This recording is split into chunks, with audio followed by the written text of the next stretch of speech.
Renowned physician, educator, award-winning scientist, inventor, and #1 best-selling author, Dr. Nicholas Perricone, reveals the modern-day answers to the ancient questions: has science found a way to turn back the clock? In Forever Young, Part 5 of the highly acclaimed university lecture series, discover the revolutionary science of nutrigenomics, the science of allowing us to reconfigure our genetic blueprint.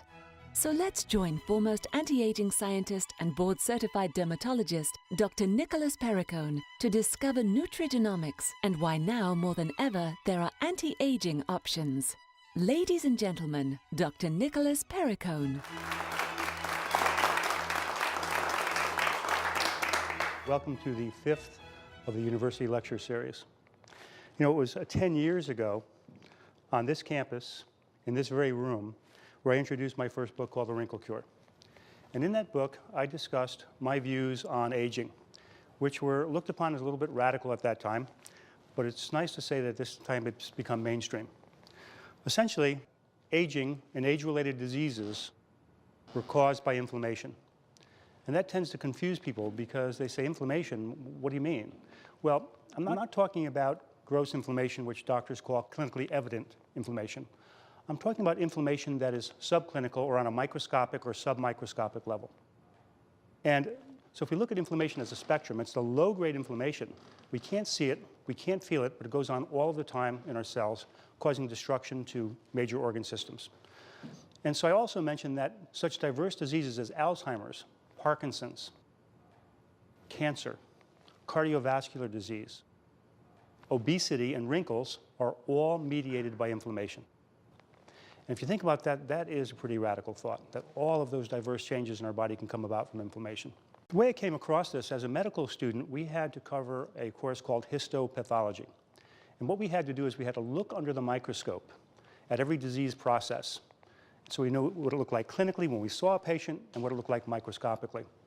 And I was looking at squamous cell cancer and noticed what I call an inflammatory infiltrate. And under the microscope, that just looks like you see a tumor and you'll see this blue confetti around it. And I thought, gee, why is the inflammation around this cancer? So I asked the professor, I said, I'm looking at this cancer and I'm seeing a lot of inflammation. Is it possible that inflammation could be somehow driving the growth of this tumor? And the answer was a flat out no. It's the immune system reacting. And I thought that was odd because usually cancers bypass our immune system.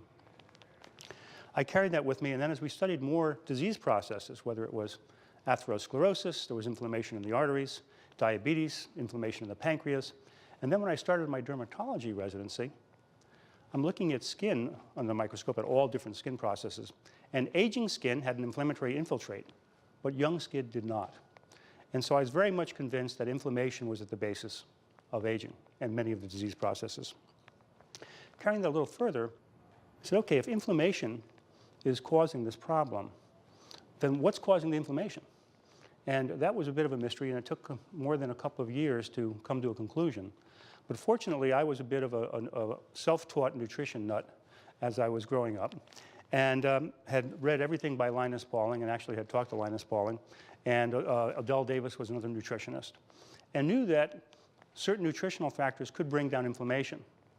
Then also, while I was interning in pediatrics at Yale, there was a study going on showing that if you administered vitamin C, ascorbic acid, a common antioxidant, to patients with asthma, they would have less episodes of acute asthma. And we know that asthma is caused by a cascade of inflammation. So I'm looking at all of this and realized that the main cause of inflammation, there are many. There's ultraviolet light, there's stress, there are a number of things, but food was at the basis of most of the inflammation that we're seeing on a daily basis. And said, okay, foods can basically be broken up into groups of pro-inflammatory foods or anti-inflammatory. Now, pro-inflammatory foods are unique in that they all work the same. You know, bad actors are all the same. And what it does is they're high glycemic carbohydrates. There's also some other things like trans fats, but let's focus on the carbohydrates. When you get a rapid rise in blood sugar, you get an insulin response.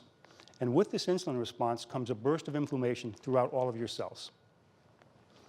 And therefore, to bring inflammation down, to mediate that whole effect, we need to carefully control blood sugar and insulin.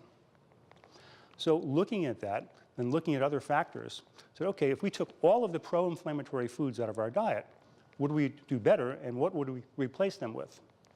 And then started looking at anti-inflammatory foods. And this is where a little background in nutrition helped.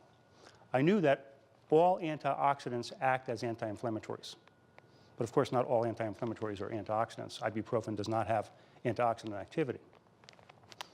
And said, well, what is the function of these foods, and how can we do this?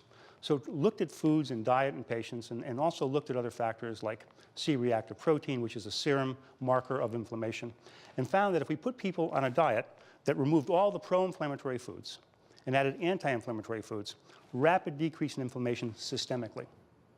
And most important thing, you can see it on the skin. The skin is a barometer of what's going on inside of us. And you do not see beautiful, radiant skin on an unhealthy patient. It just doesn't exist.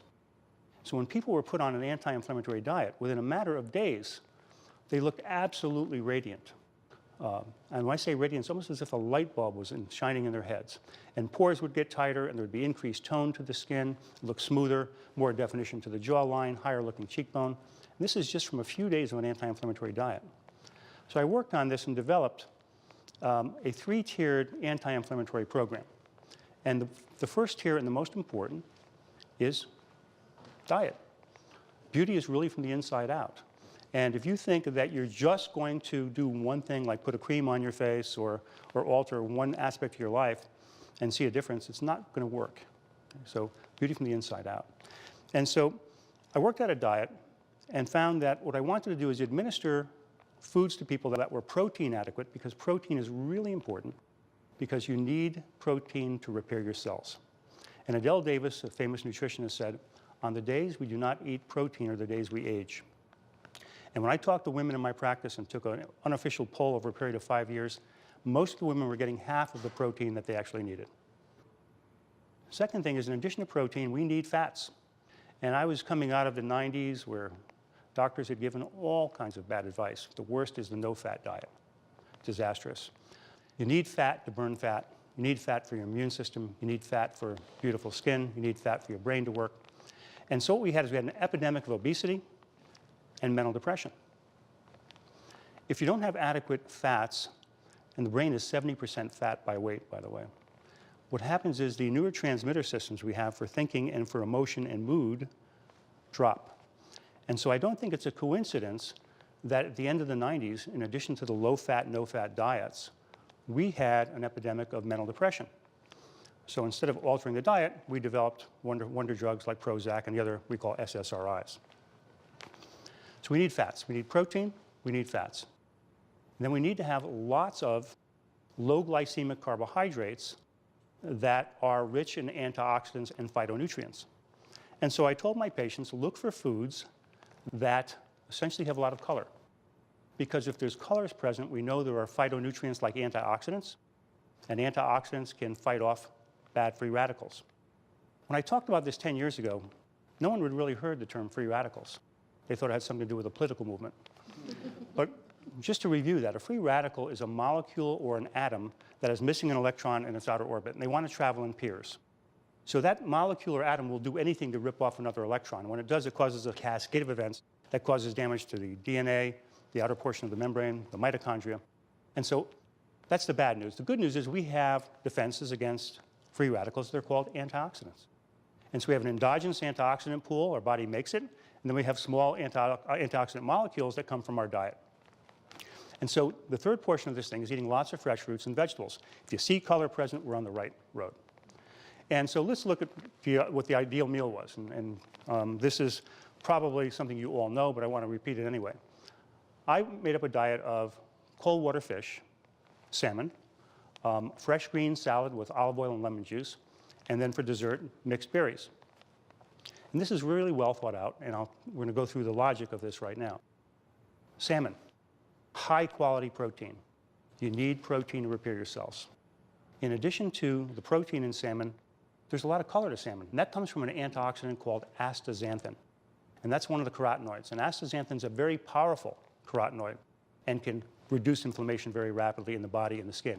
Studies taking astaxanthin supplements over 12 weeks with various people of different ages, we can actually see a reduction in visible wrinkles. That's just in 12 weeks from astaxanthin.